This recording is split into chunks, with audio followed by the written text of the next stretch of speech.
Assalamualaikum warahmatullahi wabarakatuh. Selamat malam, salam sejahtera bagi kita sekalian. Waalaikumsalam warahmatullahi wabarakatuh. Puji syukur kehadiran Allah Subhanahu wa taala, kita bisa bertemu kembali di Icon Talk kali ini. Icon Talk ini diselenggarakan oleh EFT Center atau Emotional Freedom Technique Center di bawah naungan atau asuhan oleh Bapak Dr. Edi Iskandar. Dan kali ini kita lakukan Icon Talk, di bincang-bincang yang sangat menarik di malam hari ini. Baik, kita lakukan membaca basmalah bagi yang muslim, yang agama lain menyesuaikan. Bismillah. Terima kasih. Baik, Bapak Ibu sekalian, terima kasih telah bergabung di Icon Talk. Kali ini kita akan bersama seorang coach ya, yang memang sudah malang melintang di dunia coaching. Dan beliau akan memaparkan tentang proses dan termasuk hikmah di balik buku Wonder Camp for Youth. Ini menarik sekali. Saya perkenalkan dulu, beliau bernama Ibu Coach Nita Elvira Hidayat, ACC CEAP. Beliau sebagai eksekutif and youth coach, dan beliau memiliki beberapa sertifikat yang berkaitan dengan coach dan NLP. Di antaranya adalah Certified EFT, Emotional Freedom Technique, Associate Certified Coach pada International Coach Federation, kemudian Associate Coach pada Loeb Institute of Coaching di Indonesia, kemudian Certified Meta NLP atau Neuro Linguistic Programming, Neuro Semantic Practitioner, dan Certified Brand Based Coaching pada Neuro Leadership Indonesia Institute. Dan beliau juga memiliki beberapa pengalaman di beberapa perusahaan-perusahaan besar. Nah, bagaimana kisahnya beliau mengawali bisa menulis buku Wonder Camp for Youth, dan apa hikmah di balik buku ini, dan apa yang bisa kita ambil dari buku ini untuk kita bersama, terutama untuk pemberdayaan anak-anak muda.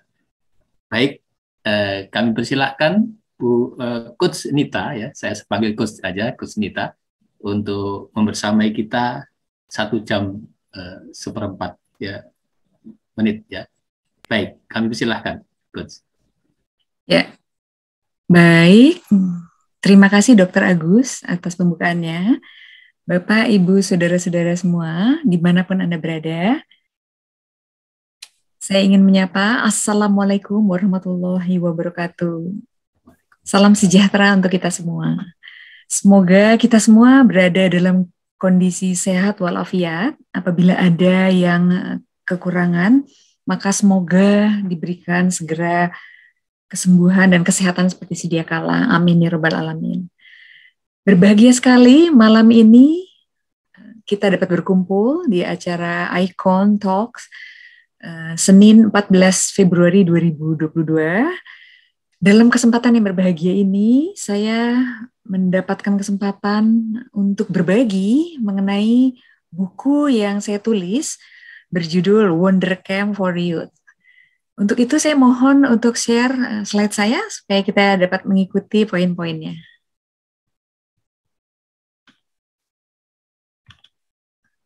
Apakah sudah terlihat? Sudah terlihat, baik. Terima kasih. Jadi saya ingin berbagi mengenai penulisan buku, mengenai berbagai arena bagi pembelajar muda yang digerakkan di atas makna hidup sejati. Nah, malam ini kita akan membahas, pertama adalah prolognya dulu, bagaimana pendahuluan mengenai buku ini, kemudian saya akan bercerita juga mengenai proses penulisannya. Lalu ada sedikit cerita sekilas mengenai isi buku, kemudian juga ada saya sampaikan nanti mengenai hikmahnya, lalu kita berdiskusi. Setelah itu kita akan melakukan kesimpulan dan penutup. Demikian perjalanan kita malam ini. Saya tadi telah diperkenalkan oleh Dr. Agus. Saya memang banyak berkecimpung di dunia coaching dan training. Nah, kita masuk ke prolog atau pendahuluan. Ada beberapa poin yang akan saya share mengenai buku ini, diawali dengan pendahuluannya akan seperti apa. Nah,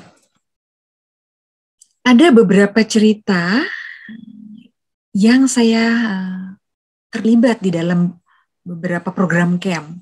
Nah, cerita ini sangat saya sayangkan apabila saya hanya mengingatnya secara sekilas atau kawan-kawan saya hanya mengingat sekilas saja gitu. Oleh karena itu suatu saat saya pernah berpikir bagaimana cerita kehidupan ini yang bagi saya ini menarik untuk dibuat dalam sebuah buku. Nah, kalau selama ini beberapa kawan-kawan di komunitas maupun di perusahaan itu banyak sekali bercerita mengenai berbagai macam inisiatif, maka ini adalah kesempatan yang baik sekali untuk saya menceritakan dan dikumpulkan dalam sebuah buku. Nah, buku ini berjudul Wonder Camp for Youth. Nah, ada pengalaman yang terkait dengan penulisan buku ini, yaitu antara lain saya yang menulis bukunya sendiri, kemudian saya adalah juga berperan sebagai learning designer dan memimpin, facilitator pemimpin untuk sebuah camp program namanya Arjo Purpose Camp. Kemudian juga learning designer dan lead facilitator untuk sebuah program youth camp di Bandung tahun 2019, sebuah program training yang komprehensif untuk anak-anak muda yang dilandasi oleh kolaborasi bersama. Ada foto-fotonya yang ingin saya share, tetapi di buku saya ini nanti hanya berisi teks saja tanpa gambar. Nah, malam ini saya ceritakan juga, saya share foto-foto dari kegiatan ini supaya tergambar situasinya itu seperti apa. Tetapi buku yang saya tulis ini murni berupa teks, karena saya ingin belajar untuk mencurahkan bagaimana kemampuan saya berbahasa. Karena inti dari buku itu sebetulnya bagi saya itu adalah tentang bahasa. Mungkin kalau ada buku berikutnya saya akan terbitkan disertai dengan gambar-gambarnya, itu mungkin saja terjadi. Nah, tapi yang kali ini, buku saya ini hanya dalam bentuk teks. Semoga cerita saya malam ini dapat menggambarkan cerita mengenai keseluruhan isi bukunya. Nah, saya juga memimpin event-event seperti Coaching Week ini juga ada kaitannya dengan anak-anak muda, karena baik pemimpin, guru, orang tua saat itu juga hadir di acara ini dan sangat kuat aspirasi mereka untuk belajar coaching dan belajar komunikasi ini untuk didedikasikan bagi Ananda di rumah, siswa-siswi di sekolah, dan yang terkait dengan anak-anak muda. Seperti itu. Saya juga pernah menjabat sebagai unit leader of external communication untuk corporate, government, dan society dari sebuah asosiasi coach di Loop tahun 2017. Kebetulan juga banyak bercerita mengenai pendekatan coaching, seperti itu. Kemudian saya dalam konteks korporasi, dulu di Unilever Indonesia, saya di Customer Development Academy, saya sempat memegang role untuk learning designer bersama tim. Ketika itu juga membuat sebuah camp. Campnya juga dalam hal ini adalah camp untuk youth, artinya untuk karyawan baru yang masuk ke dalam ranah korporasi untuk kita bekali bagaimana mereka dapat memperkuat karakter dan kompetensi untuk dapat memainkan perannya. Kemudian saya juga pernah menjadi co-facilitator Mind Expedition, yaitu learning webinar virtual yang diselenggarakan oleh Karas Adventure. Ketika itu adalah serial virtual. Lalu saya juga pernah mengikuti Diklat Sarmil atau pendidikan dasar militer oleh Dodik ketika saya di mahasiswa dulu. Ini sebagai program wajib militer. Ini menarik sekali. Lalu saya juga pernah melakukan ekspedisi ke Gunung Rinjani di Lombok ketika saya sebagai anggota pencinta alam di SMA. Demikian. Ini adalah cerita-cerita yang terkait dengan buku saya akhirnya. Bagaimana saya menghubungkan satu titik dengan titik yang lainnya, karena ternyata itu saling terhubung semua. Seperti itu. Nah, ada 3 hal yang saya highlight dari latar belakang dan tujuan pembuatan buku ini. Pertama adalah rasa syukur kepada Sang Pencipta atas anugerah kehidupan yang saya alami sampai saat ini.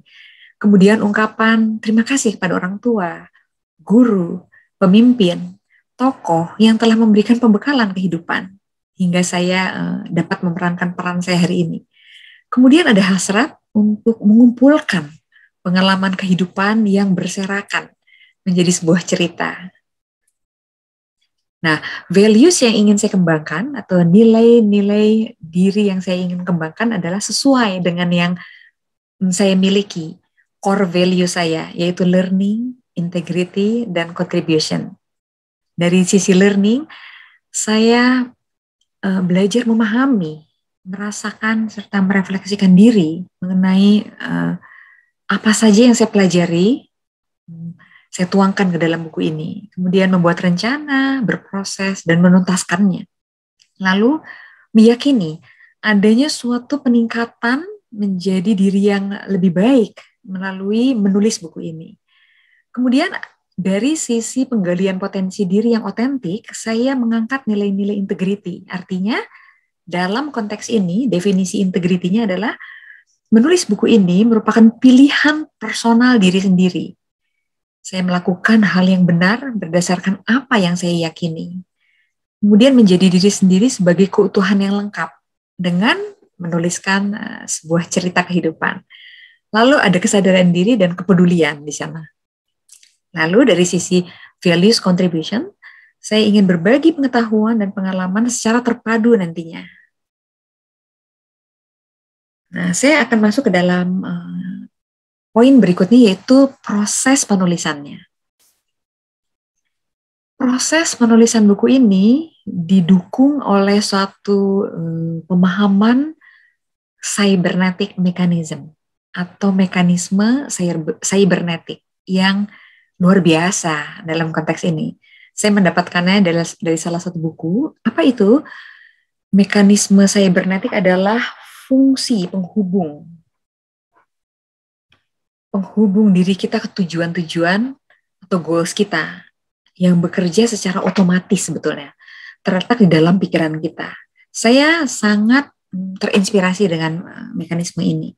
Jadi katanya sesungguhnya kita, setiap diri ini hampir selalu mampu mencapai goal kita. Apakah itu goal besar atau goal kecil. Intinya ketika kita men-setting goal yang kecil, maka yang kita capai juga kecil. Tetapi ketika kita set goal yang besar, kita juga mampu mencapainya.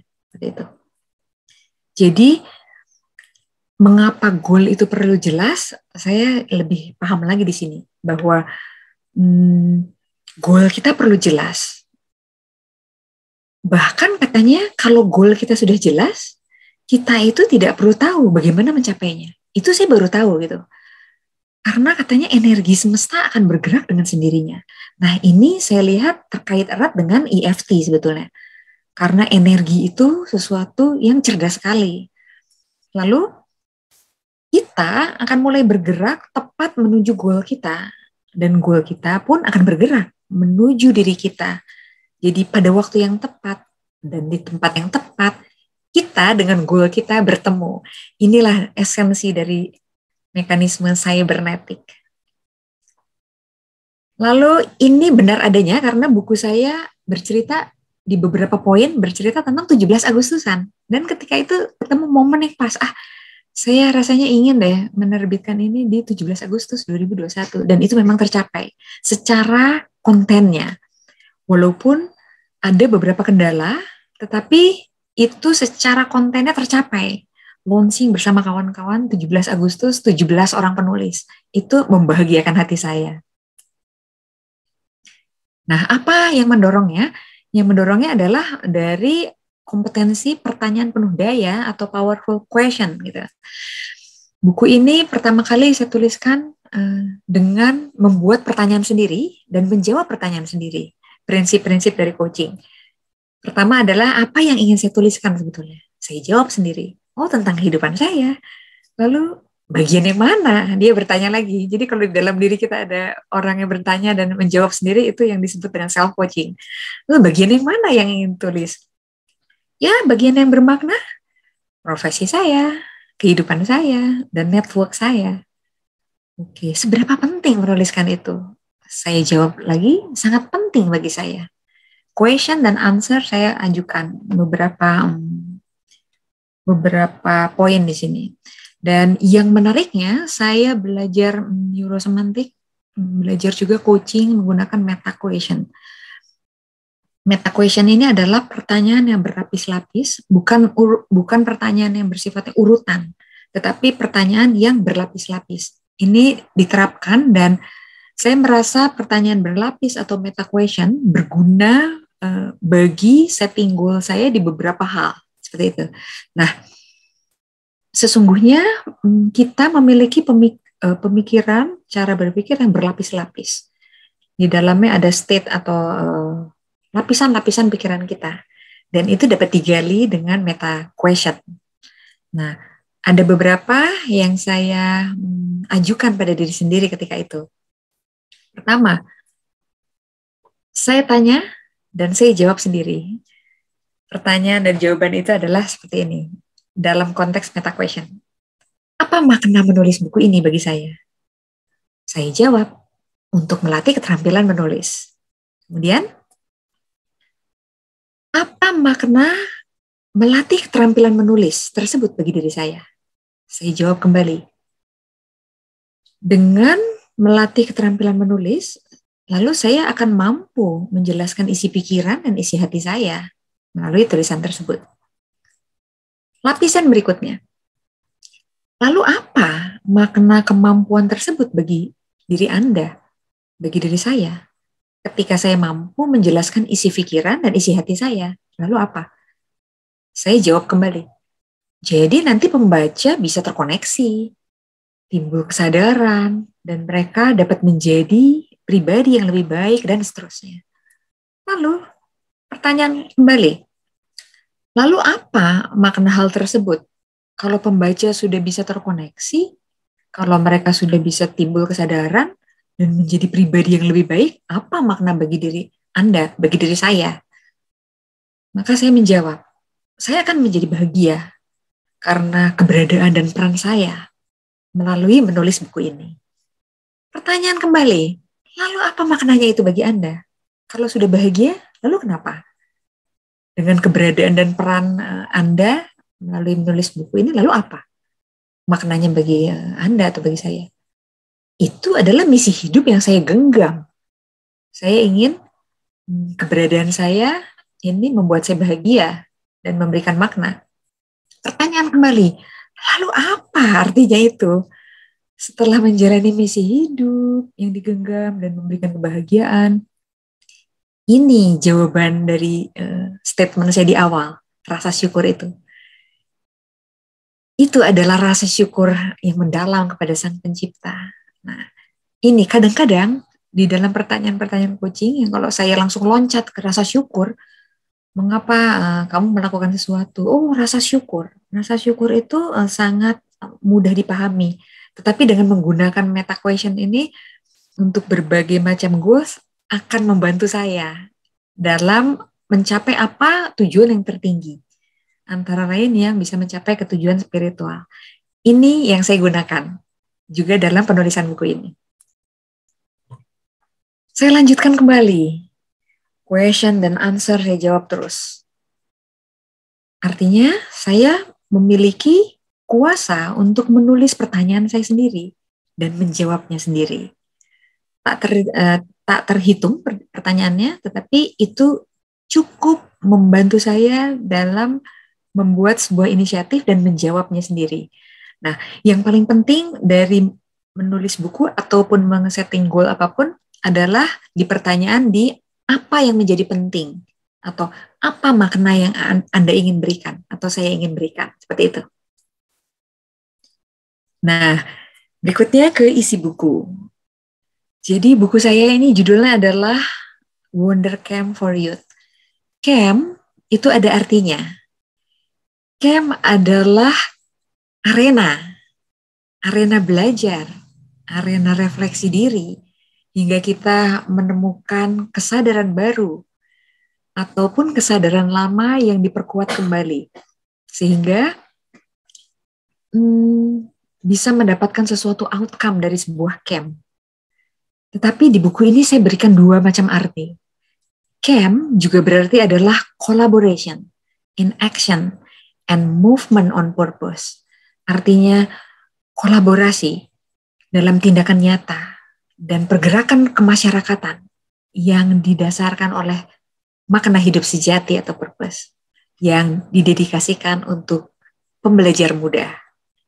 Nah, buku ini bukan hanya untuk pembelajar muda saja, tetapi juga saya dedikasikan bagi para pemerhati kaum muda, para guru, orang tua, tokoh masyarakat, kemudian pemimpin organisasi, karena dalam perjalanan yang saya lalui, banyak sekali pemerhati kaum muda yang mencintai kaum muda, baik itu ananda di dalam keluarganya, maupun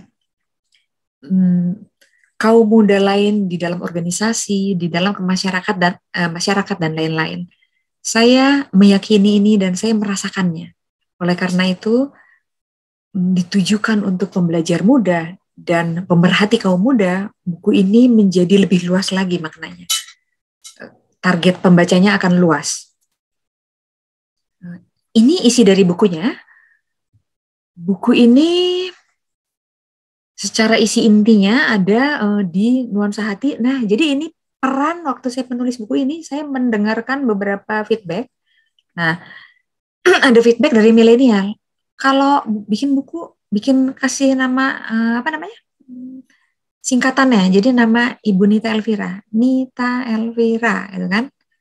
Saya pikir ini kok kayak narsis banget ya, gitu kan. Tapi enggak, ini kan kekinian menurut mereka. Oh ya udah, oke, saya ikuti aja. Akhirnya dicari cara untuk bisa pas gitu, sehingga urutannya akan seperti ini. N-nya adalah nuansa hati.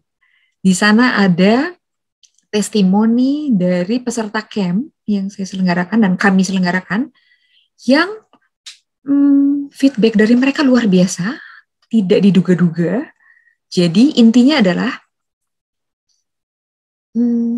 kita sebagai pemerhati kaum muda kadang-kadang bisa memberikan sesuatu apapun, kontribusi bagi kaum pembelajar muda. Tidak perlu yang terlalu sophisticated atau rumit atau besar. Kadang-kadang berikan sesuatu yang sederhana saja. Contohnya mengenai konsep-konsep komunikasi yang efektif, konsep-konsep mengenai budaya service, lalu apalagi konsep diri dan seterusnya. Kita bercerita hanya sederhana saja. Gitu. Di dalam camp yang 3 hari 2 malam ada sesi-sesi yang diberikan. Sesi-sesinya sederhana, tapi diyakini bisa untuk memberikan pembekalan, memberikan kesadaran diri untuk menjadi seseorang yang lebih baik lagi. Nah, untuk sesi-sesi tersebut mereka sangat menghargai. Kadang-kadang ada sesuatu hal yang mereka tidak sadar bahwa itu penting. Sesederhana seperti kita berkomunikasi seperti ini. Betul-betul memperhatikan apa konteks yang kita sampaikan, eye contact, mendengarkan dengan mindfulness. Ini belum tentu semua orang memiliki pengetahuan dan kesadaran. Oleh karena itu di dalam program-program camp ini dapat disampaikan dengan cara yang sederhana sekali, tetapi ternyata pembelajar muda itu senang karena diberikan pengetahuan tersebut.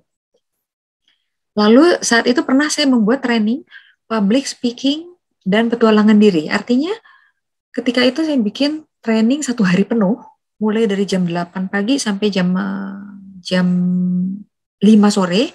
Nah, mirip-mirip seperti yang diberikan di dalam korporasi. Artinya saya bukan ahli trainer di bidang public speaking, tetapi saya begitu meyakini bahwa dengan memberikan sebuah pembekalan 1 hari penuh, itu di hari Sabtu, ada sesuatu perbedaan yang nyata, before and after, sehingga ketika mereka selesai mengikuti training itu, mereka bahagia sekali, karena mereka bisa menyampaikan pendapat dengan cara yang lebih baik daripada sebelumnya, seperti itu.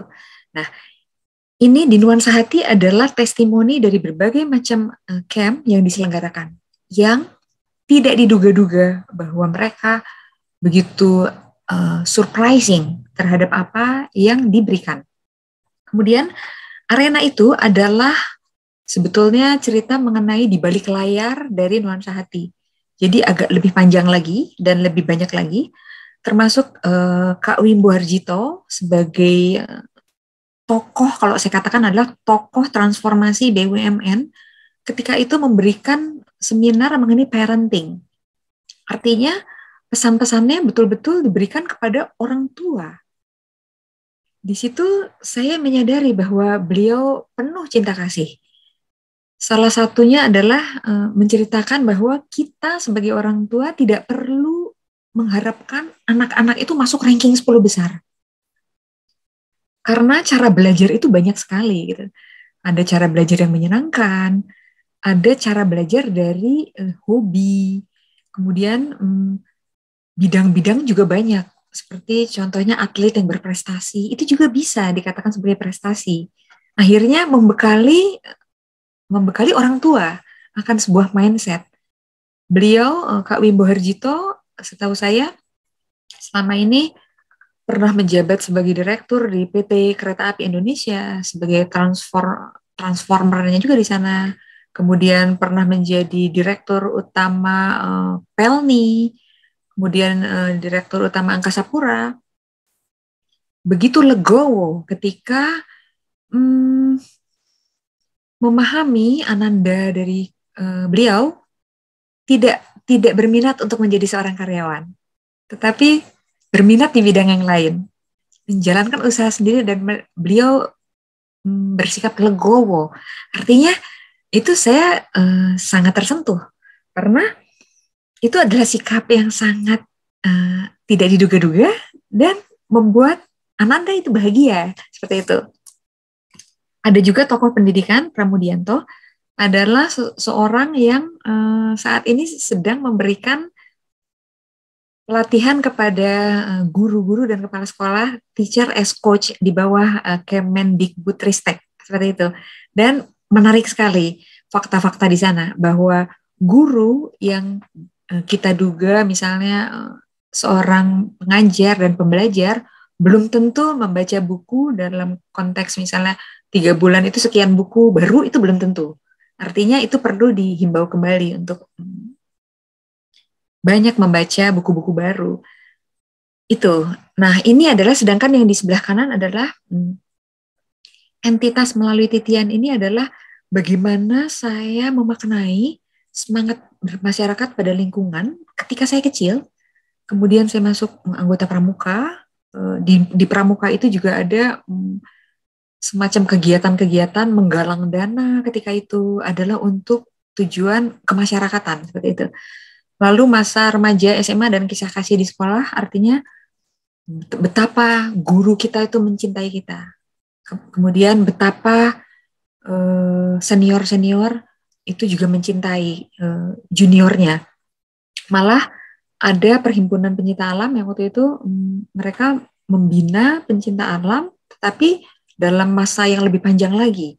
Artinya dari mulai mereka mendirikan organisasi tersebut, membina siswa SMA, itu terlihat sekali bahwa ada compassion, cinta kasih yang dipupuk di sana, sehingga luar biasa kekeluargaannya terjadi sampai saya ini sampai lebih dari 30 tahun dari sejak mengikuti pencinta alam, saya masih terhubung sekarang. Artinya kontribusi juga saya berikan ke organisasi tersebut.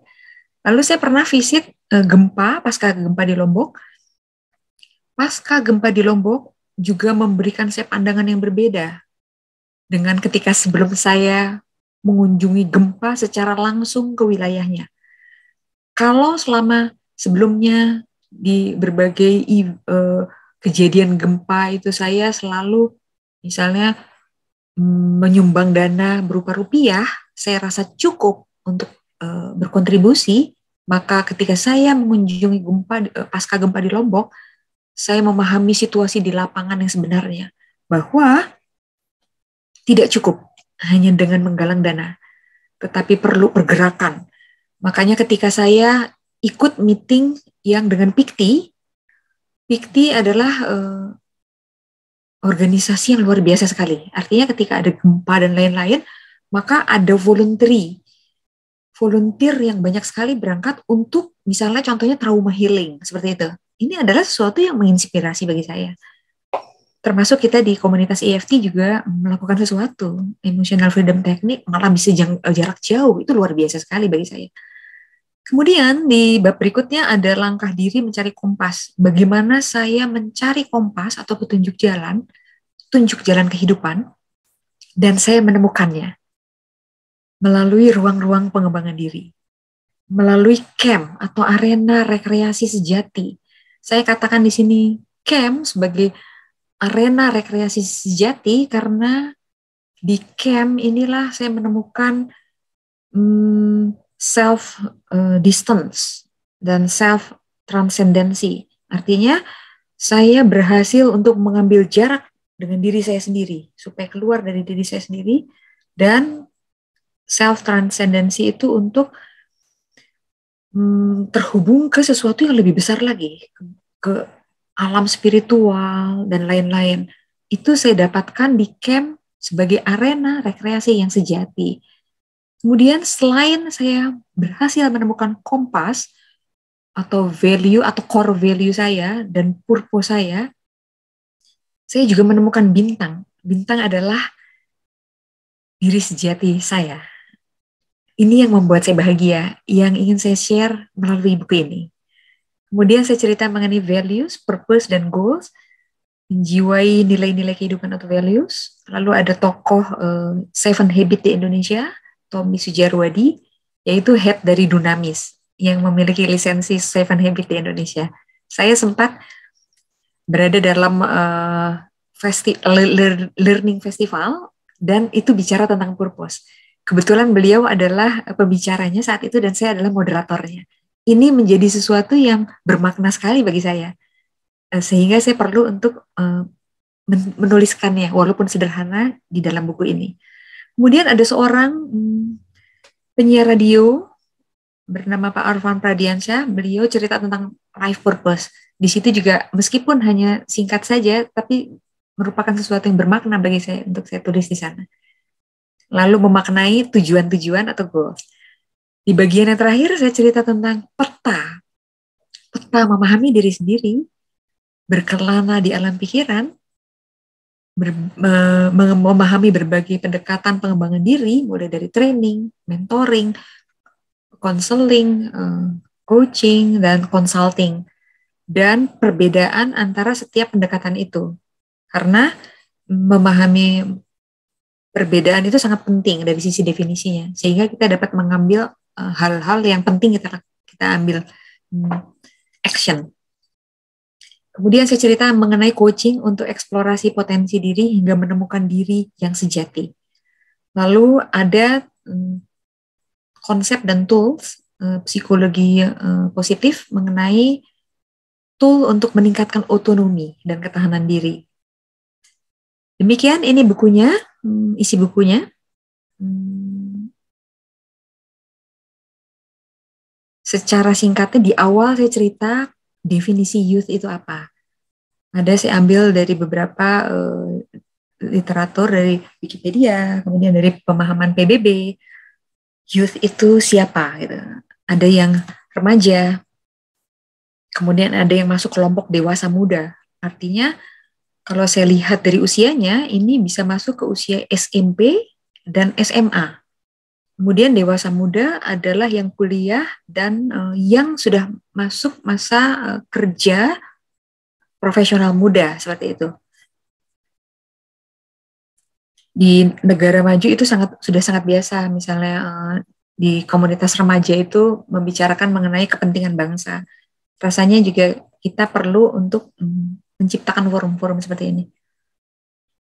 Kemudian youth ini terkait dengan tentang ketergantungan individu, lalu mereka membekali diri mereka dengan pengalaman, lalu bagaimana mereka dapat mandiri dari sisi emosional dan ekonomi, seperti itu. Tetapi itu tentunya berbeda-beda tergantung dengan norma, budaya, tempat dia bertumbuh, seperti itu. Kemudian buku ini saya ceritakan di awal melalui sebuah puisi, adalah seperti getaran gelombang. Artinya, aspirasi yang saya tulis di sini, saya ingin tebarkan seperti getaran gelombang yang dapat ditangkap oleh pembaca atau pendengar di mana saja berada. Getaran gelombang ini saya coba untuk nyalakan juga malam ini melalui forum EFT. Di dalamnya ada ungkapan cinta kasih, kemudian ada petualangan untuk orang-orang usia muda, kemudian ada harapan-harapan masa depan. Ini adalah gambar peserta yang ikut program public speaking yang saya selenggarakan dalam getaran gelombang. Ada gemercik suara di arena camp, artinya ketika mereka menyatakan testimoni bahwa camp ini begitu bermakna bagi mereka, akan mereka selalu ingat, itu menggetarkan hati saya. Kemudian ada pesan dari sang tokoh bahwa mereka bisa punya impian setinggi mungkin. Kemudian dari gempa yang saya kunjungi di Lombok, saya merasakan kekuatan skala Richter terjadi di sana. Dan kami menyelenggarakan acara trauma healing di sana bersama pencinta alam. Ada teladan dari sang penggugah jiwa, memberikan nasihat-nasihat kepada orang tua, guru, dan seterusnya pada kita. Kak Wimbo Herjito yang malam ini hadir di sini. Terima kasih atas kehadiran beliau. Ada senandung seorang pengelana, Iwan Abdurrahman atau Abah Iwan adalah seseorang tokoh pencinta alam dan pelatih militer yang sering kali kami undang di Pencinta Alam Sadaguri SMA Negeri 5 Bandung, memberikan nasihat-nasihat mengenai bagaimana kita perlu untuk memelihara lingkungan kita, bagaimana kita membina karakter, bagaimana kita perlu untuk menempa fisik, latihan, dan seterusnya, mental. Kemudian mengawal pembelajar muda, ini adalah momen di mana saya berbagi dengan mahasiswa arsitek di Universitas Parahyangan ketika itu.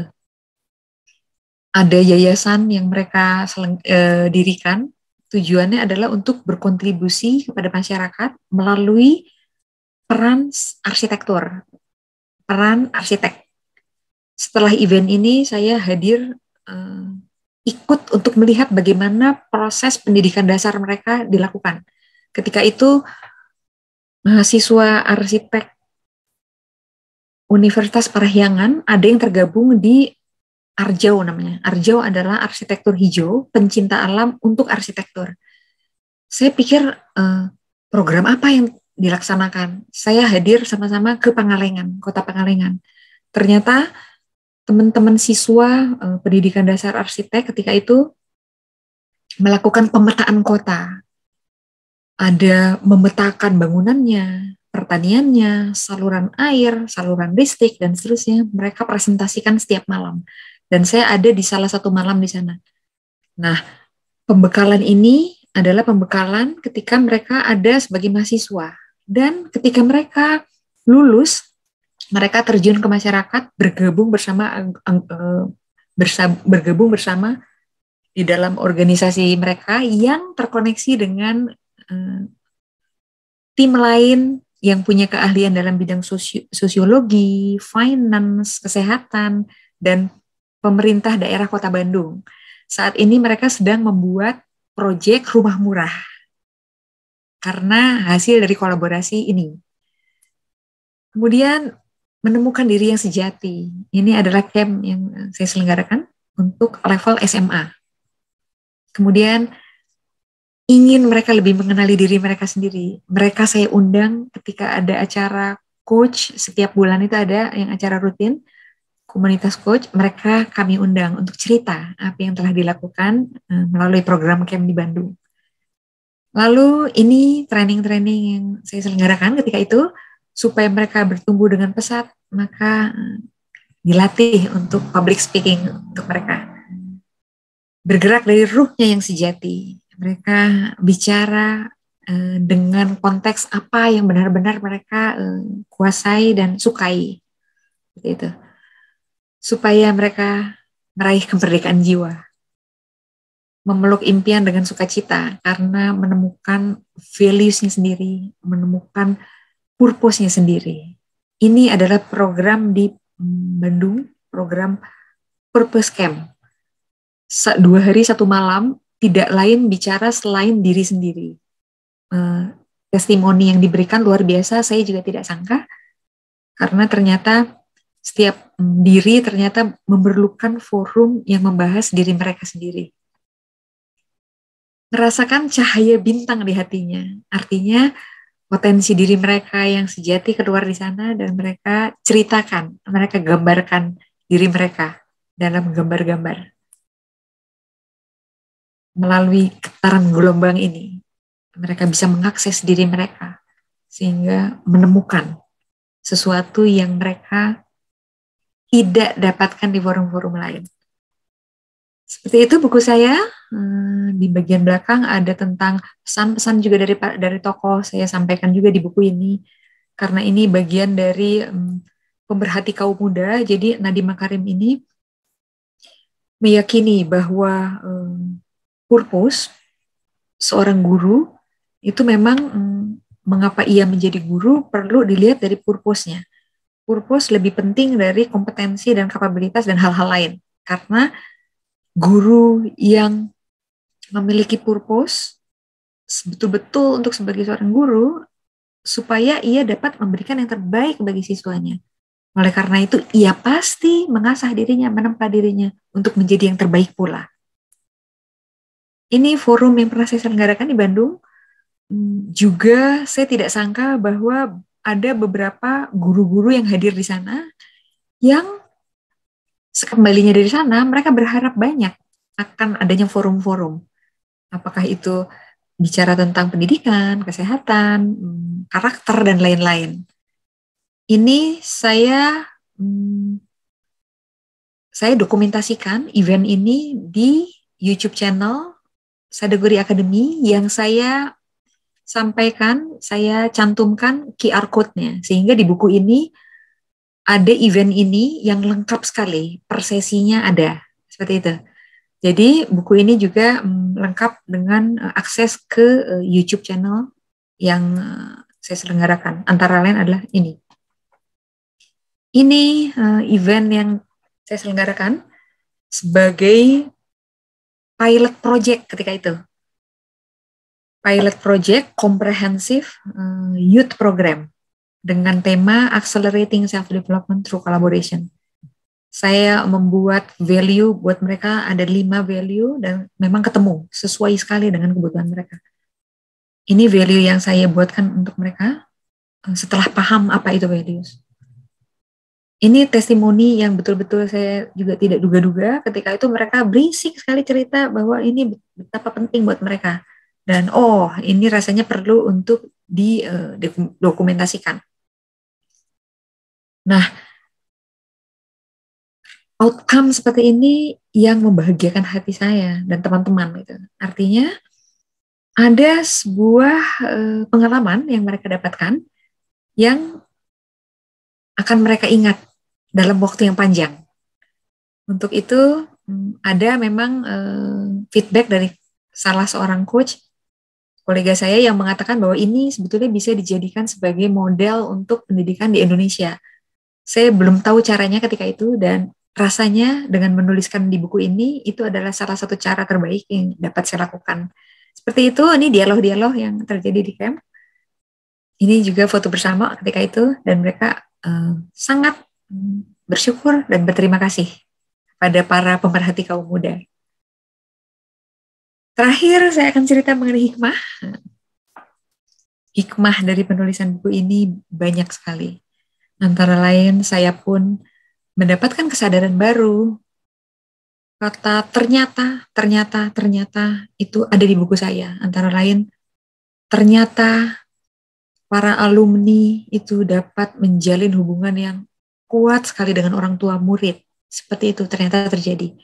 Ternyata ada organisasi yang siap membantu kita. Ketika itu jadi siswa peserta camp itu saya memang arrange atur untuk dapat coaching session one on one melalui telepon karena coach itu kebanyakan di Jakarta, mereka di Bandung. Sebelum masuk ke camp mereka sudah dapatkan sesi coaching one on one dan mereka senang sekali dapatkan pengalaman itu. Sehingga ketika masuk camp mereka sudah tahu ada perbincangan untuk eksplorasi potensi diri melalui coaching namanya. Seperti itu. Kemudian baru tahu juga bahwa oh ternyata selama ini ada alumni yang peduli kepada mereka, yang memberikan sesuatu dalam konteks sumbangan, sehingga camp ini dapat dirasakan manfaatnya secara free bagi mereka. Lalu banyak lagi ternyata yang lainnya.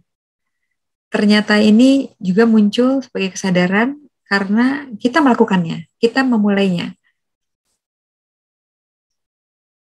Nah, ada juga yang saya temukan setelah menulis buku ini adalah ada inisiatif baru membuat program namanya Youth with Goals. Saya akan membuat, belum memulai, tapi saya sudah masukkan di buku ini sebagai sesuatu inisiatif yang akan saya follow up berikutnya.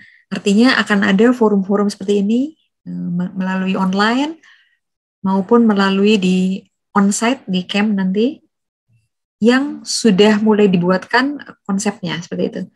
Untuk camp program yang komprehensif saya juga sudah buatkan workbook dan buku kerjanya dan juga my journalnya. Setelah selesai camp akan apa aktivitasnya. Mereka dapat lakukan secara mandiri seperti itu. Nah, terakhir saya cerita tentang sabar, syukur, ikhlas, dan pasrah dalam membuat karya tulis. Artinya, banyak sekali hal-hal yang berkaitan dengan emosional ketika sedang menulis buku. Rasa kecewa, rasa marah, rasa haru, rasa bahagia, rasa apa lagi ya? Banyak sekali emosional di situ, unsur emosional itu. Dan salah satu cara untuk dapat merampungkan kegiatan menulis buku ini adalah dengan SSIP. Artinya saya tapping, lakukan unseen terapi dan lain-lain itu adalah untuk menumbuhkan rasa ini. Rasa bahwa ini akan memberikan suatu kebaikan. Dan hal yang lebih besar yang bisa berkelanjutan ke depannya, seperti itu. Dan saya memastikan bahwa dari proses penulisan buku ini, yang mendapatkan manfaat atau benefit terbesar bukan orang lain, tetapi saya sendiri. Dan saya perlu untuk meyakini itu. Kemudian, ini adalah referensi, sebagian dari referensi, dan juga kegagalan-kegagalan saya. Ini referensinya, beberapa buku, tetapi juga banyak yang saya ambil dari online juga. Kemudian, Bapak, Ibu, dan saudara-saudara, ini adalah kegagalan saya. Artinya buku ini juga banyak gagalnya.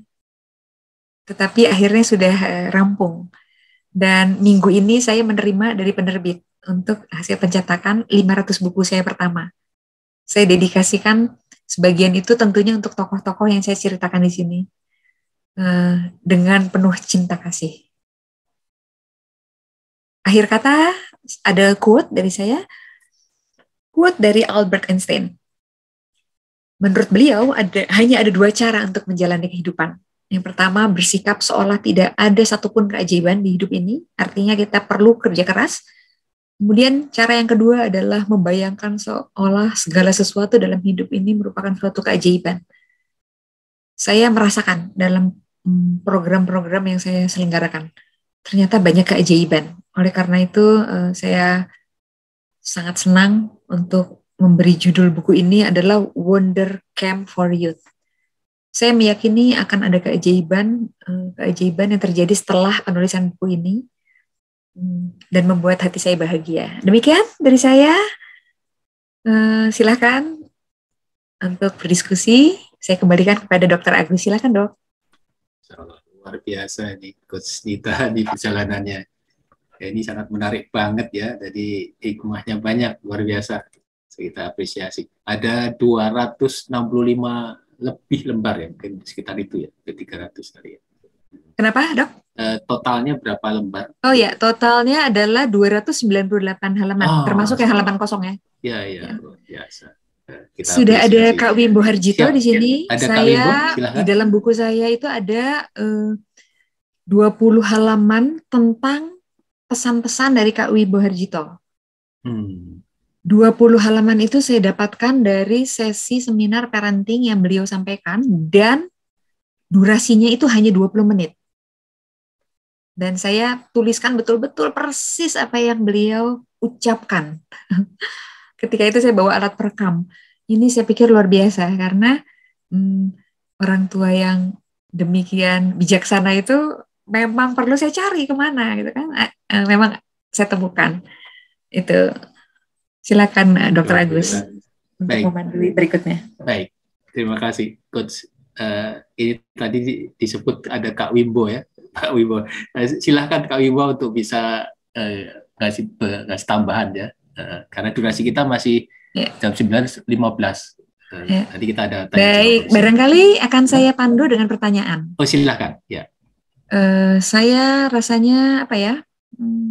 Saya rasanya sangat mengapresiasi dengan apa yang disampaikan oleh Kak Wimbo dalam seminar itu yang saya masukkan semua ke dalam buku itu. Antara lain adalah tentang bagaimana ketika beliau ini datang ke sekolah untuk hari pembagian rapot. Salah satu sesinya saya kasih judul adalah anaknya tenang-tenang, bapaknya senewan. Itu adalah emosi yang penting banget untuk saya catat ketika itu gitu. Jadi itu yang ingin saya gali adalah bagaimana mungkin peran orang tua terhadap anak-anak di rumah Ananda itu bagaimana Kak Wimbo dapat sedemikian legowo. Itu rasanya yang perlu saya ingin pahami di sini. Silakan Kak Wimbo. Silakan bisa di open mic.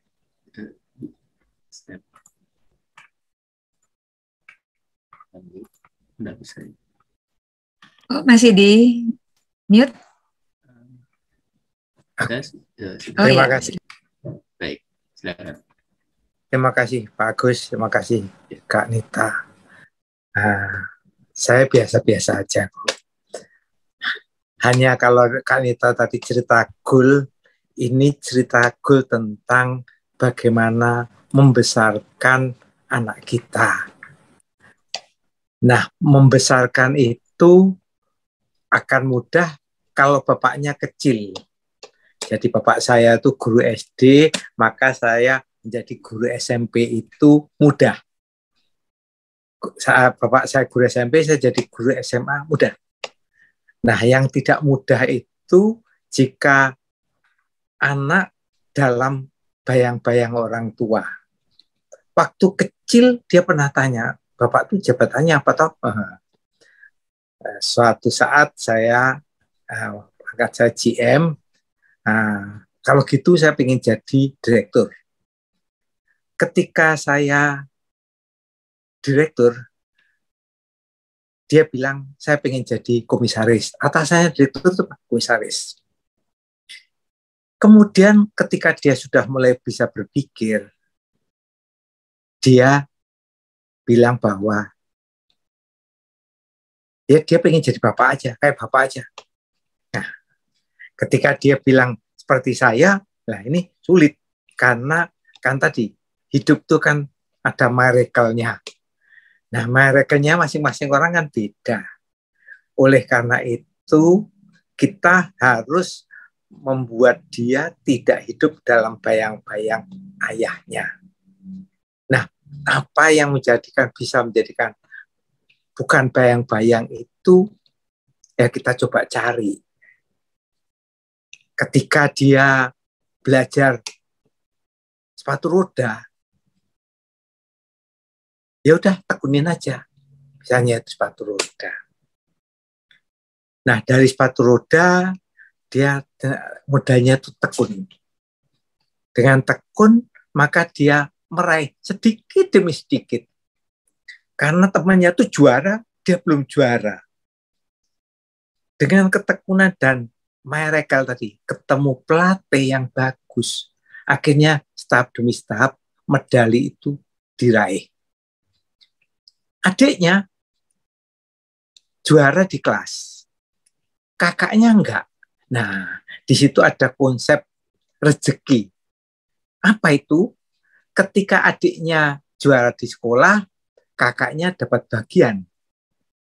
Nah, ketika kakaknya meraih medali, adiknya enggak dapat, adiknya dapat bagian. Nah, itu yang tidak mudah karena masing-masing anak mempunyai talenta sendiri.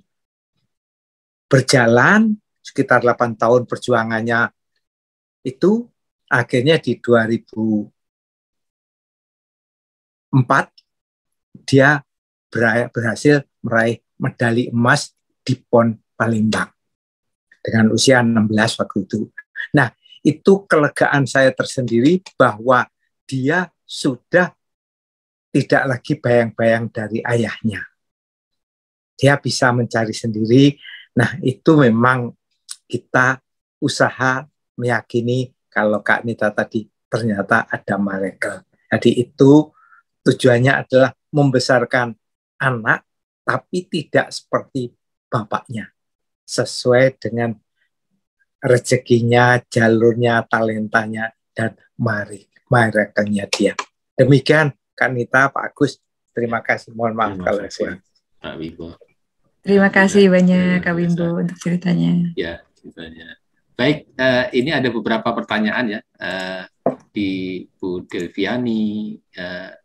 Silahkan Dok Coach Nita untuk bisa menjawab. Ini ada beberapa chat ya. Baik, kita jawab dari awal ya. Bu Delviani ya, ada di chat. Mau minta PowerPoint-nya. Baik, PowerPoint akan kami share. Kemudian kenapa tidak bisa menulis? Kalau saya mengalami stres. Kalau mengalami stres tanpa menulis goal. Baik. Artinya boleh di-unmute spesifiknya seperti apa? Ya, silakan Bu Delvani. Kalau bisa menulisnya ya, bisa menulisnya kalau tanpa mengalami goals. Stres. Dia tanpa goal. Tanpa menulis goal. Tanpa menulis. Seperti tadi kan kalau Coach Nita kan pakai goal jelas ya. Bahkan pakai self coach ya, itu luar biasa. Pakai suara hati ya. Itu yang mengalir saja begitu. Alirannya mengalir. Baik, ini sangat bagus sekali kalau misalnya bagus, ya. tanpa apa ya? Tanpa satu dorongan sudah bisa menulis akan sangat bagus sekali. Iya. Seperti itu menurut saya. Tetapi misalnya menulis goal ini bagi saya perlu karena supaya bisa ada poin-poinnya, key poinnya apa saja gitu. Itu mempermudah saya. Kalau tanpa menulis goal sudah bisa menulis dengan sendirinya, itu akan sangat baik. Seperti ketika misalnya masih muda, usia SMP gitu, kita biasa menulis jurnal di buku kita. Nah, itu kan sudah terbiasa. Nah, kalau tanpa sesuatu istilahnya tuntutan atau apa ya, gue itu bisa menulis dengan sendirinya, bagi saya ini bagus sekali. Gitu. Apakah itu yang dimaksud? Kalau misalnya ada yang ingin ditanyakan lagi, silahkan. Ya, Bu Delvani. Dan psikiater, saya bilang kalau tulisan saya. Oh, ada tambahan lagi nih. Psikiater mengatakan kalau tulisan saya bermakna begitu. Tulisan beliau bermakna. Wah, itu bagus sekali. Iya. Artinya sudah ada, kalau bermakna ini biasanya dilihat dari unsur emosinya. Emosi bisa disalurkan melalui tulisan, itu bagus sekali. Artinya akan ada saluran seperti air mengalir. Karena ada kalanya emosi seseorang ada kalanya disimpan di dalam hati. Itu bisa disalurkan dengan salah satunya adalah dengan menulis. Menulis atau bercerita secara verbal seperti ini itu akan sangat baik sekali. Gitu. Lalu nomor handphone saya silakan. Sudah, handphone saya ketik. Diketik. Tadi sudah saya sampaikan atau Oh baik, ulang? sudah ya Dok. Baik. Yang saya di 0811-123-845. Sudah saya sampaikan. Dari Pak Cerah, sebelum saya ke Pak Miranto, saya menjawab dulu dari Pak Cerah. Bagaimana menemukan passion dan bintang kita masing-masing pribadi? Apakah sebelum sukses, saya jawab dulu yang pertama. Menemukan passion dan bintang kita di dalam diri ini memang perlu diungkapkan oleh diri kita sendiri. Tidak bisa dengan pendekatan training, tidak bisa dengan pendekatan mentoring, tidak bisa dengan konseling. Konseling mungkin ada bisa, tetapi yang paling banyak bisa membantu itu adalah coaching. Coaching adalah pendekatan yang sangat relevan, bahkan paling relevan dan paling membahagiakan untuk menemukan diri yang sejati. Salah satu caranya adalah dengan storytelling. Insya Allah saya akan memberikan sesi finding purpose di komunitas EFT ini. Sudah rencana sejak lama. Dengan Dr. Endah nanti, dengan tim EFT Center juga. Tetapi sedang dirumuskan. Lalu pertanyaan berikutnya, apakah sebelum sukses menjadi coach dan penulis, sebelumnya pernah diciptakan secara mental atau nge-flow saja sesuai keadaan? Baik, keterampilan saya menulis ini memang yang buku ini adalah buku perdana. Tetapi saya ada pengalaman misalnya ketika bekerja di organisasi, dulu saya termasuk kontributor tetap majalah korporasi. Waktu itu saya di Unilever Indonesia, saya adalah kontributor tetap majalah sekitar Unilever Indonesia. Tetapi memang saya fokuskan di bidang saya ketika itu adalah pengembangan diri. Dan berkaitan dengan sales waktu itu. Saya di sales, Customer Development Academy. Jadi saya, tulisan-tulisan saya berkaitan dengan sales dan akhirnya ke pengembangan diri, seperti itu. Ketika saya berkontribusi di organisasi, juga saya pernah membuat sesi-sesi camp yang seperti saya ceritakan, dan saya adalah perumusnya, termasuk menuliskan materi-materi tersebut. Tapi waktu itu kan hanya untuk keperluan satu event. Sedangkan buku ini memang saya buat untuk dipublish, supaya sebanyak mungkin orang dapat mengakses buku ini. Itu. Mudah-mudahan dapat menjawab pertanyaan. Nah, apakah menulis secara mental atau nge-flow saja sesuai keadaan, itu pertanyaan ini penting sekali. Gitu. Ada menulis yang flowing aja gitu. Ketika itu saya sedang melakukan self-coaching, didrive oleh pertanyaan-pertanyaan bermakna. Nah, pertanyaan bermakna ini ada di buku saya. Gitu. Banyak sekali pertanyaan bermakna di sana, dan saya jawab satu-satu sampai saya menemukannya.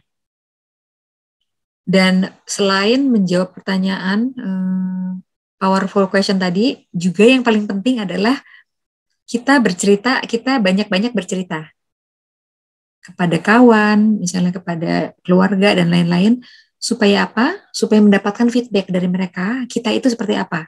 Karena kita tidak dapat melihat diri kita sebaik atau sebanyak orang lain melihat diri kita. Ini konsep-konsep coaching. Jadi, betapa perlunya kita mendapatkan feedback, karena memang kita tidak dapat melihat diri kita seutuhnya seperti orang lain melihat kita. Semudah seperti ini. Kita tidak bisa melihat telinga kita sendiri. Perlu bantuan cermin untuk kita melihat telinga kita, rambut kita, dan seterusnya. Dan cermin itu adalah coach yang bisa memberikan feedback kepada kita. Itu rasanya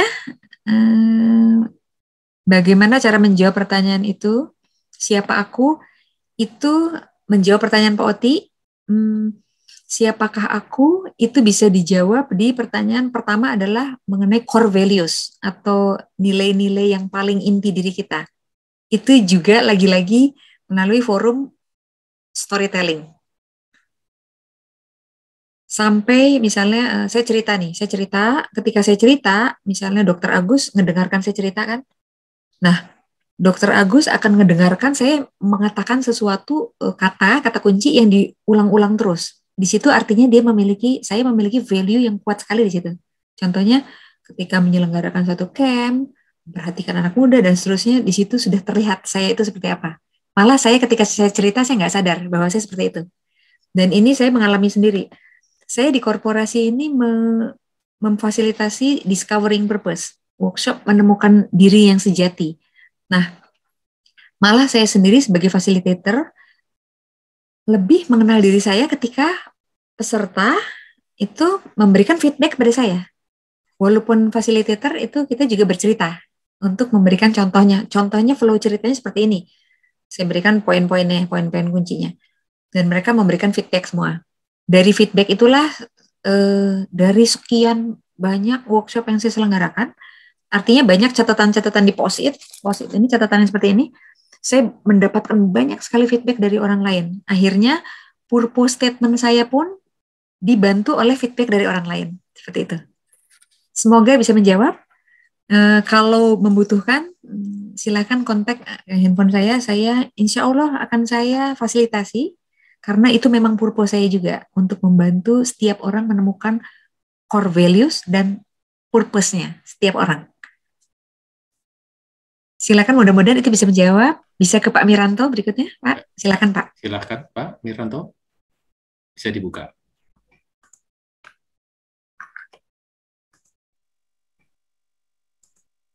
Ya, silakan, Pak. Assalamualaikum warahmatullahi wabarakatuh. Waalaikumsalam warahmatullahi wabarakatuh, Pak. Sebelumnya, Bu Nita, mohon izin saya mau menyapa Pak Wimbo. Rasanya saya kok seperti kenal.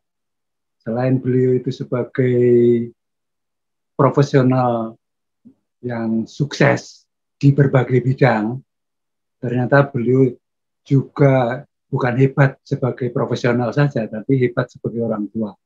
Untuk itu, izinkan saya sampaikan selamat apresiasi saya kepada Pak Wimbo.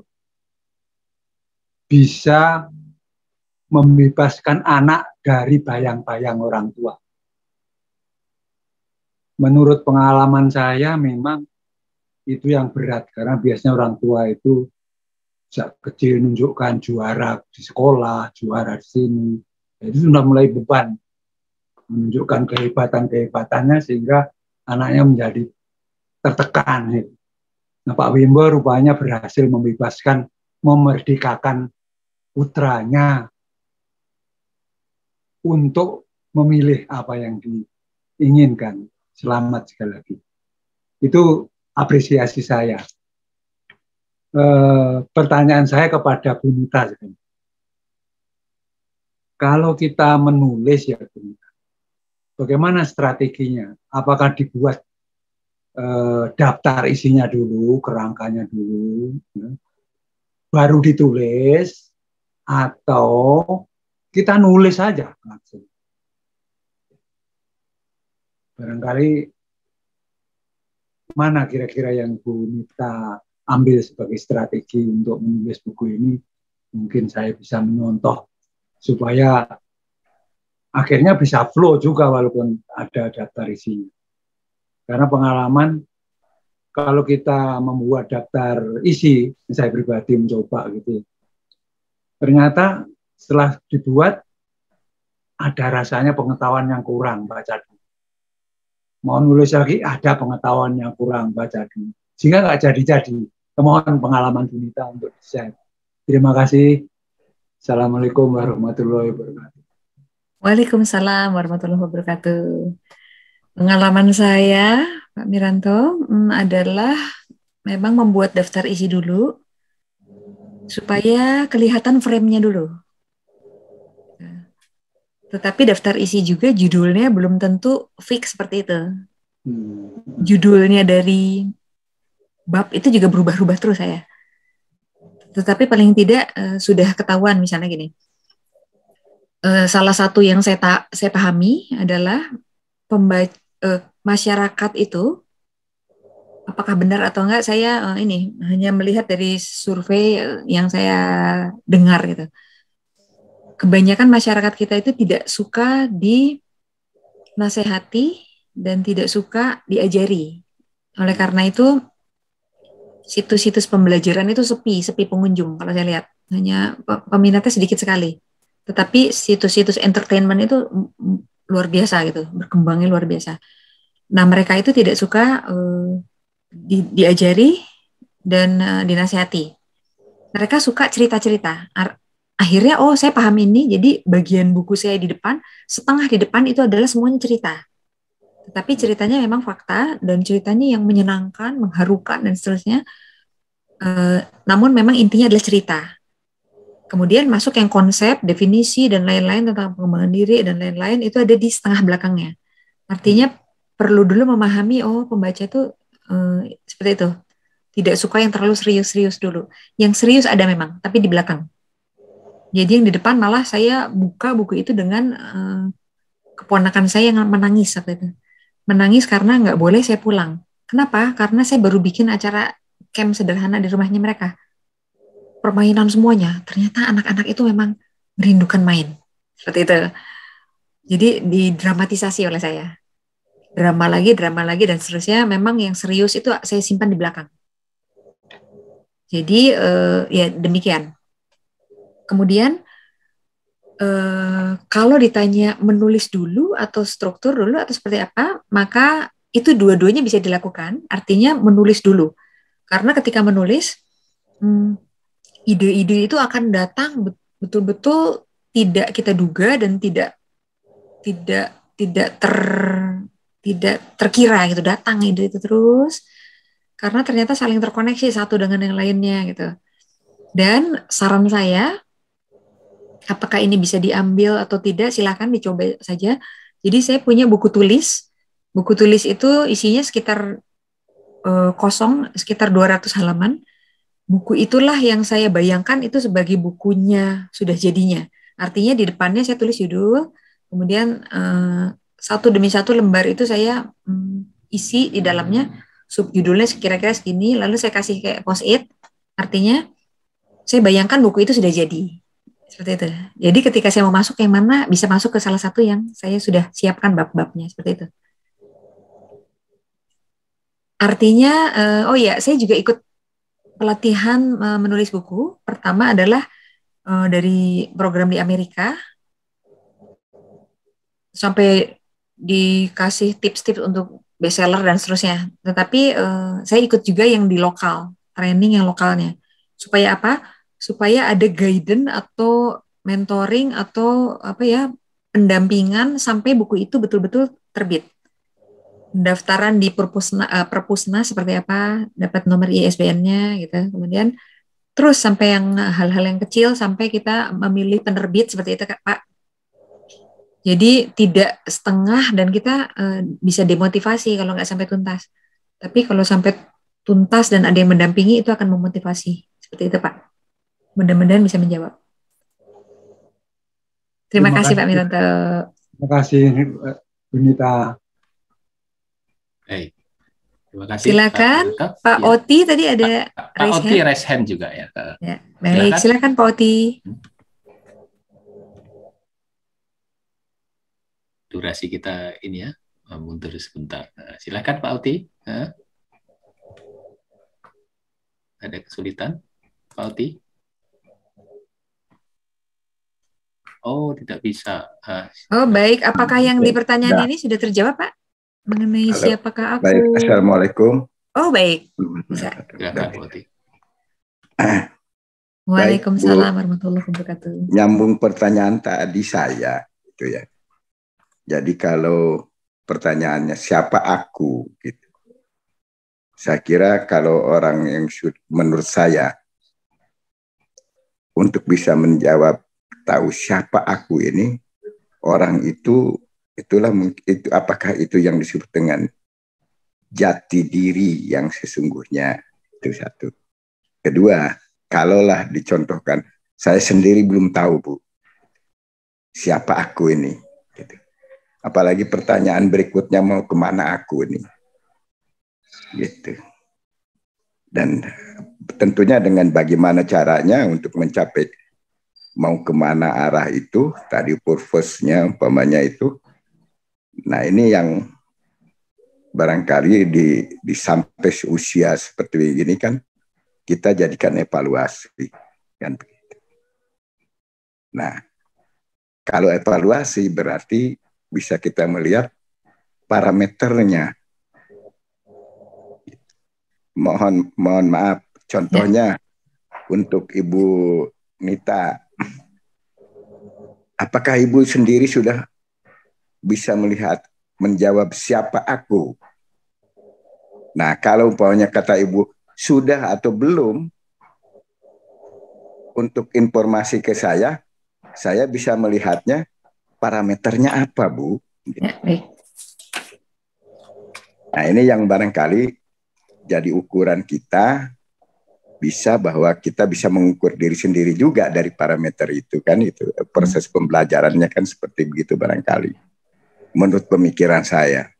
Sehingga saya jadi bingung, saya sendiri belum bisa menjawab siapa aku karena parameternya apa ya tadi gitu kan. Kalaupun tadi Ibu memberikan satu value-nya kan begitu, value yang mana. Nah, kalau kita kembalikan lagi, saya kira itu Bu barangkali berkenan bisa memberikan penjelasan atau afirmatifnya. Terima kasih. Assalamualaikum warahmatullahi wabarakatuh. Waalaikumsalam warahmatullahi wabarakatuh. Saya ingin sharing sedikit dari apa yang saya rasakan dan saya jalani. Saya menemukan core value saya itu di usia 45 tahun, 6 tahun yang lalu. Ketika menemukannya, value saya adalah learning, integrity, dan contribution. Sebetulnya itu telah melekat di dalam diri saya selama hidup saya. Tetapi ketika itu ditemukan dan secara sadar, maka akan berbeda sekali action saya dan respon saya dalam keseharian saya. Artinya, sebelum saya sadar menemukan yang 3 itu, saya juga sudah punya, tetapi saya belum tahu bahwa itu gitu. Jadi itu juga ditemukan melalui assessment. Nah, sebelum saya menemukannya, maka contoh yang sederhana saja, misalnya saya memiliki tabungan lebih gitu. Ketika saya sudah mengetahui value-nya, itu akan sangat mudah sekali. Artinya, saya ingin investasi diri saya, pengembangan diri di bidang apa, itu sudah ketahuan sekali. Karena learning, integrity, dan contribution, artinya saya suka belajar untuk dikontribusikan kembali. Setelah itu, maka saya mengikuti pelatihan-pelatihan yang bisa untuk dibagikan untuk proses development, people development, seperti itu. Parameternya adalah ketika melakukannya, merasa fokus, merasa bahagia. Kemudian, tidak mudah terdistract dengan hal lain, misalnya orang lain yang berbeda dengan kita melihatnya. Tetapi ketika seseorang sudah menemukan, ketika saya sudah menemukan, saya memang sudah di bidang saya, seperti itu. Malah saya mungkin perlu mendalami lagi kompetensi saya, cara saya menyampaikan sesuatu yang membuat orang senang, seperti itu.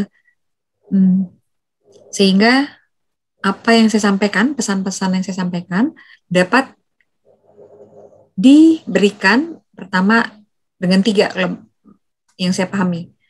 Dalam memberikan kelas-kelas atau memberikan pelatihan itu, yang pertama adalah pesan yang disampaikan benar, kemudian di level di atasnya adalah disampaikan dengan cara yang baik dan mudah diterima. Jadi caranya, saya sekarang banyak sekali belajar untuk bagaimana menyampaikan dengan cara yang mudah dipahami. Lalu di level yang di atasnya lagi, lebih tinggi lagi adalah bagaimana menyampaikannya dengan indah, seperti itu. Jadi secara benar, secara baik, dan secara indah. Itu yang dari dasar-dasarnya untuk training dan coaching, seperti itu.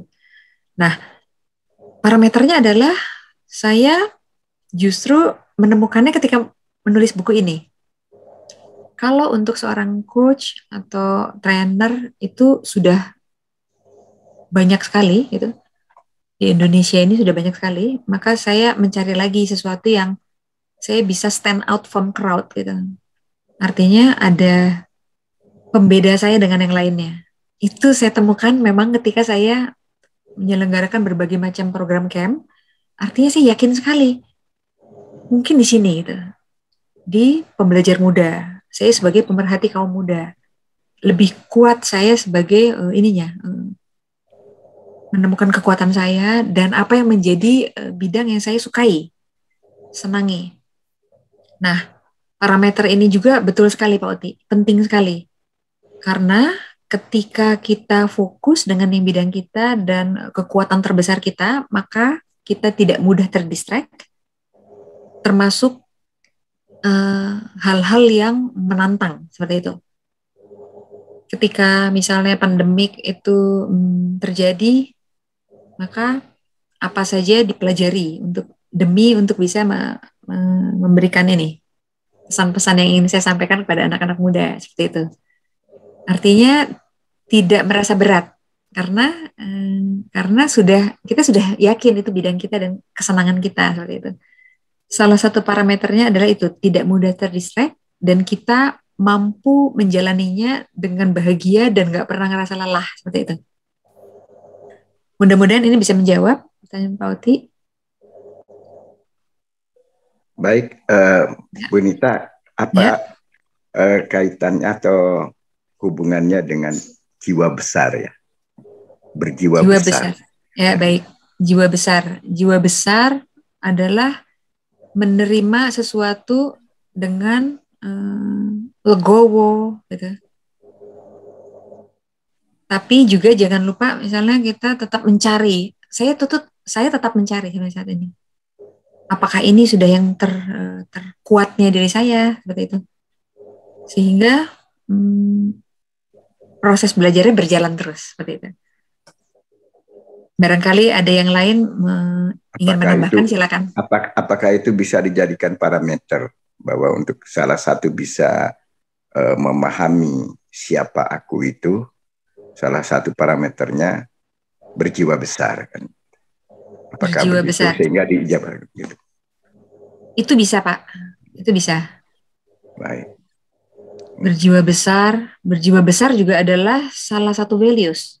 Values kan ada banyak sekali values. Kalau misalnya berjiwa besar itu artinya kan bisa menerima sesuatu, acceptance, menerima sesuatu gitu. Terhadap diri kita menerima. Termasuk berjiwa besar adalah ketika kita melihat orang lain yang berbeda dengan kita berjiwa besar juga untuk menerima, oh ternyata setiap orang kan punya kekhasannya mereka masing-masing, punya kekuatan sendiri-sendiri. Artinya kita sudah berjiwa besar seperti Pak Oti tadi sampaikan. Kita punya kawan 50 orang, punya 50 variasinya dia, core value-nya dia. Dengan berjiwa legowo, artinya kita sudah menerima perbedaan itu. Semoga bisa diterima. Terima kasih. Terima kasih Pak Oti. Baik, ini ada. Saya lihat ada Pak Cerah. Ada Pak Cerah ini. Silakan kita kasih kesempatan ini terakhir ya, mengingat waktu ya, durasi waktu. Silakan Pak Cerah. Bisa ada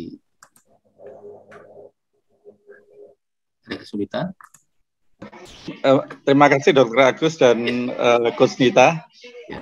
Ini pembahasan yang sangat menarik ya, sebuah perjalanan orang yang bisa menemukan purpose-nya ya. Ini memang semua orang pengen bercita-cita seperti itu ya, sehingga dia benar-benar bisa hidup sesuai dengan passion-nya, sesuai dengan purpose-nya, dan dia bisa menjadi dirinya yang terbaik.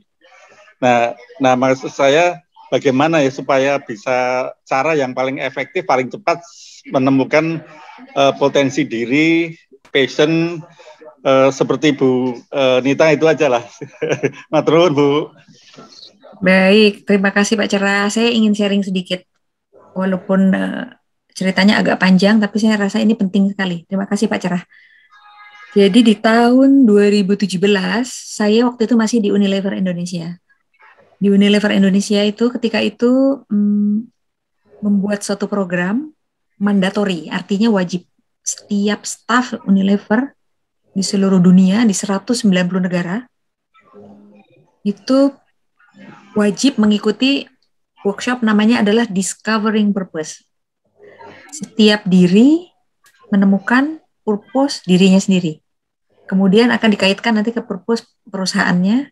Dan kalau dia adalah brand manager, maka harus sesuai dengan purpose brandnya. Supaya apa? Supaya ia cocok dan merasa bahagia. Karena sudah klik dengan dirinya. Nah, saya ketika itu 2017. Nah, saya ikut program Certified Coach waktu itu tahun 2015. Di coach itu, di program coach memang digali seperti itu. Tapi yang saya tidak sangka adalah di perusahaan multinasional, ini dijadikan program yang mandatori atau wajib. Artinya ini sudah penting sekali. Dan ketika itu saya memang disertakan dalam timnya fasilitator. Jadi saya memfasilitasi workshop Discovering Purpose. Seperti apa? Nah, di Google juga itu ternyata saya baca di buku Chet Meng Tan itu melakukannya. Proses yang terjadi adalah misalnya di dalam satu sesi itu ada plenary-nya, keseluruhannya itu katakanlah ada 30 peserta. Nah, 30 peserta akan diceritakan dulu konsepnya, kemudian dibagi-bagi menjadi grup-grup. Artinya ada sebuah ruang di mana kita bisa bercerita. Ruang itu harus ruang yang aman, tidak boleh disalahgunakan sehingga orang menjadi punya pendapat yang tidak mengenakan bagi kita, enggak. Itu betul-betul perlu ruangan atau forum yang aman. Yang perlu dijaga privasi kita. Sekali lagi tidak disalahgunakan. Bercerita di forum tersebut hanya terdiri dari 4 orang saja. 5 orang termasuk fasilitatornya atau co-fasilitatornya. Di situ ada tahapan-tahapan di mana dia bisa bercerita. Ada key point-nya, antara lain adalah ketika dia masih kecil seperti apa yang disukai. Kemudian sukses story dia seperti apa. Lalu apa kondisi yang paling menyulitkan bagi dia, tetapi dia mampu untuk melampauinya. Kemudian apa kegiatan yang di luar pekerjaan kantor yang dilakukan, yang membuat bahagia. Gitu. Kemudian itu 5 poin paling tidak. Nah, berceritanya ini adalah ada guidance atau arahannya. Setiap orang bisa bercerita dalam durasi waktu tertentu. Kalau untuk level direktur itu event tersebut bisa sampai 3 hari. Untuk level yang manajer itu bisa sampai 1 hari penuh. Tetapi saya pernah bikin sesi setengah hari. Tentu saja dengan kedalaman yang berbeda-beda. Nah, tetapi ini menjadi hal yang penting sekali dan sebetulnya saya bertanya di awal, apa yang menjadikan ini penting, program ini di perusahaan. Ternyata ditemukan jawaban bahwa kondisi yang terakhir terjadi itu adalah perubahan yang demikian cepat, besar, dan terus-menerus terjadi, itu hanya dapat dihadapi oleh orang-orang yang memiliki purpose. Itu. Oleh karena itu memang difasilitasi sampai menemukan purpose-nya. Dan setelah menemukan purpose, perlu membuat purpose statement. Nah, setelah setiap orang memiliki purpose statement-nya dimasukkan ke dalam goal yang di-set di perusahaan. Seperti itu. Jadi kalau di sistem itu membuka, itu kan kita punya goal. Goal itu ketika dibuka udah langsung purpose-nya kita itu apa? Seperti itu. Sehingga akan terkoneksi dengan perannya dia dan terkoneksi dengan brand yang dia tangani dan ke perusahaan juga seperti itu. Nah, setelah ini saya memang akan membuka sesi-sesi yang berkaitan dengan buku ini. Purpose, kemudian menemukan values, lalu malah untuk program youth saya sudah mulai. Saya sudah mulai punya klien youth yang ada organisasi atau ada juga lepas di publik gitu. Nah, dalam forum-forum webinar. Sebetulnya banyak sekali permintaan yang sudah ingin menyelenggarakan secara on-site atau offline, tetapi situasi sekarang masih belum memungkinkan. Insya Allah saya akan menyelenggarakan baik di luar EFT maupun di forum EFT. Karena saya memang meyakini ini penting sekali. Sehingga Setiap orang akan bisa bercerita apa core values-nya dan purpose statement-nya. Seperti itu. Mudah-mudahan bisa menjawab pertanyaan Pak Cerah. Saya kembalikan ke Dr. Agus. Silakan, Dok. Baik. Bisa menjawab Pak Cerah, sudah cukup? Alhamdulillah ya. Nah, baik, terima kasih. Terima kasih. Ya, cukup ya. Terima kasih Coach Nita. Silakan untuk bikin closing statement, Coach. Ya. Baik. Belum kita akhiri. Closing statement dari saya adalah berkaitan dengan penulisan buku ini, maka buku ini adalah salah satu cara saya berbagi secara terbaik sesuai dengan talenta yang saya miliki. Jadi kalau saya lihat antara menulis dengan menyampaikan verbal seperti ini, saya memang lebih baik menulis. Sejauh ini kompetensi saya seperti itu, saya lihat dari saya. Kemudian, saya juga sangat bersemangat untuk berkolaborasi. Berkolaborasi dengan kaum muda, pembelajar muda, itu membahagiakan hati saya. Salah satu cara adalah dengan menjalin relationship atau partnership yang sejajar, netral, dan saling menghargai. Saya meyakini dengan spirit itu maka dapat menciptakan situasi yang membahagiakan. Sedangkan dengan pemerhati kaum muda, saya mengembangkan spirit kolaborasi bersama karena banyak sekali hal yang dapat kita berikan. Belum tentu hal itu hal-hal yang besar, tetapi hal-hal yang kecil bagi mereka bisa besar artinya. Saya melihat sendiri itu. Jadi mereka juga akan penuh apresiasi dengan apa yang kita berikan. Itu jadi ada quote sebagai pembuka buku, tetapi menjadi quote penutup saya malam ini akan saya bacakan. Jadi ada quote dari Mark Twain mengatakan bahwa 20 tahun dari saat ini engkau akan lebih kecewa dengan hal-hal yang tidak kau lakukan daripada yang kau lakukan. Jadi lepaskanlah ikatan pengamanmu. Berlayarlah jauh dari pelabuhan amanmu. Tangkaplah peluang-peluang dari kekuatan-kekuatanmu. Eksplorasilah, bermimpilah, temukanlah. Itu quote yang selalu saya berikan kepada para pembelajar muda, karena ternyata dalam perjalanan kehidupan saya betul juga. 20 tahun setelahnya tuh kadang-kadang saya menemukan apa yang bermakna di 20 tahun sebelumnya. Itu memang benar adanya. Mark Twain adalah seorang penulis, humoris, entrepreneur, pengusaha penerbit, dan beliau juga adalah seorang pengajar. Saya sangat menjiwai dengan quote ini. Ini juga sebagai penutup dari saya. Untuk itu saya ucapkan terima kasih atas perhatian dan antusiasme pada sesi ini. Semoga kita semua tetap sehat, sukses, dan bahagia. Untuk itu saya kembalikan kepada Dr. Agus. Silakan, Dok. Terima kasih, Coach Nita, luar biasa, Masya Allah ilmunya. Beliau sangat mempraktekkan udah learning, kemudian doing-nya, mengerjakan, dan sharing kepada kita. Jadi kita tunggu sesi berikutnya untuk bagaimana kita, walaupun orang tua, sebagai orang tua juga menemukan purpose kita. Karena biasanya antara mau pensiun, kemudian persiapan, itu memang perlu kita menemukan jati diri kita, who am I kita, dan kita mau kemana. Dan kita akan kembali ke Allah, dan itulah jati diri kita, dan dengan cara kita beribadah. Nah, ini ada caranya. Nanti kita tunggu edisi berikutnya. Jangan kemana-mana, ke Icon Talk ataupun ke ICEP nanti ya, akan disambungkan oleh kami. Mohon maaf, lahir batin, sampai jumpa di Icon selanjutnya. Terima kasih, Assalamualaikum warahmatullahi wabarakatuh.